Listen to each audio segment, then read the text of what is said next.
Well folks, it took me so long, I actually thought I may be immune, but I'm not. I went to a music festival, which was awesome because after so many years of not being able to go to concerts and festivals, completely submerging yourself in the atmosphere of a festival, it's just insane. But it also meant I contracted COVID. Oh yes, well, I may seem pretty alright because I am now. It was quite a medium flu for me. I know some people were way worse off. I was just chilling and doing nothing. I had some plans, had to cancel them, but it didn't stop me from doing a little work on audio every now and then. And this is something I want to show you guys. My record store, my local record store, got in this Pioneer PL-A45D.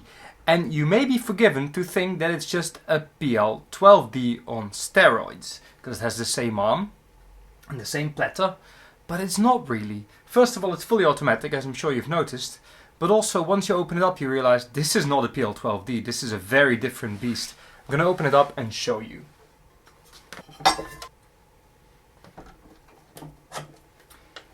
So where the PL-12D has a tiny motor, this one has a huge motor, and then there's this whole thing which has its own motor there. That's the automatic arm system. It has a motorized automatic, fully automatic arm. Here's some micro switches. It's a very different beast altogether. I replaced the foam in the springs because it just kept jumping up and down, and I greased the platter bearing, adjusted it all, put a nice new belt on it. This is a belt from Tucker. The website's called tucker.eu. I'm not in any way sponsored, but these belts are amazing remakes.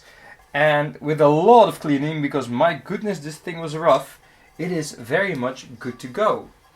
I just want to show you this record player because it's just a really nice machine compared to the PL-12D for people who want a fully automatic record player. The original mat was all, I think it's still here in my trash actually. Yeah, here it is. The original mat is all hardened. As you can see, it stays in shape. I think you can even break it if you, yeah, well, not quite, but it doesn't quite have the suppleness it once had.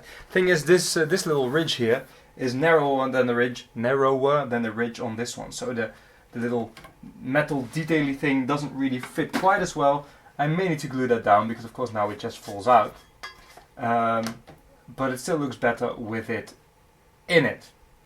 So it came with this cartridge. It's a Pioneer PC50. I have no idea how well or how badly this is supposed to sound. It didn't come with a stylus. It looks pretty serious, I must say. It's funny how it has a US patent number on top and then says made in Japan. I'm not sure how that works. But that's the card it came with, which was unfortunately without a stylus, as I said. So I mounted a new card. I still have a few Audio-Technica AT3600L cartridges. Pretty low compliance, that works well with this arm.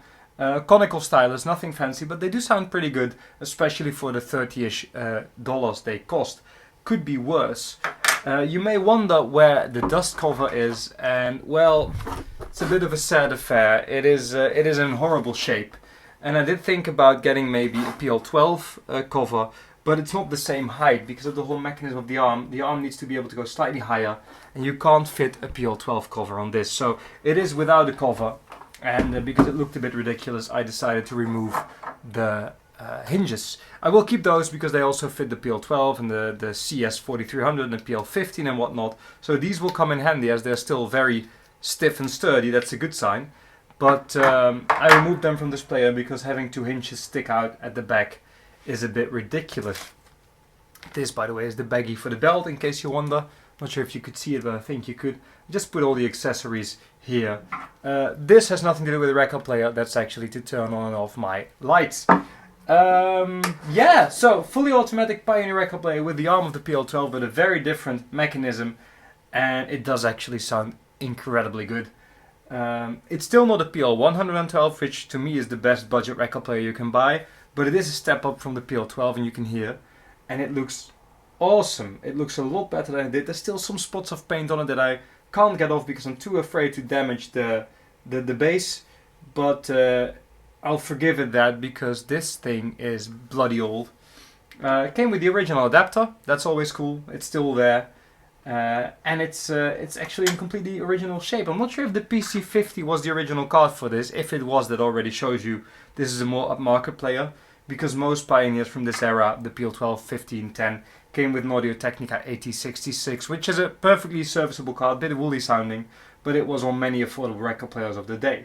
So what I'm going to do, without further ado, is have it play a record and do a little montage, and you can hear how nice it sounds. So yeah, that's the PL-A45D, a highly recommended fully automatic record player if you can find one affordably. Keep in mind they usually need their bearing greased. It's not that much work, but you do need to know how to do it, and they always need new foam, otherwise this will just keep wobbling. But as soon as you've done that, it shouldn't take you more than about an hour, and a lot of cleaning usually, because this one was gross.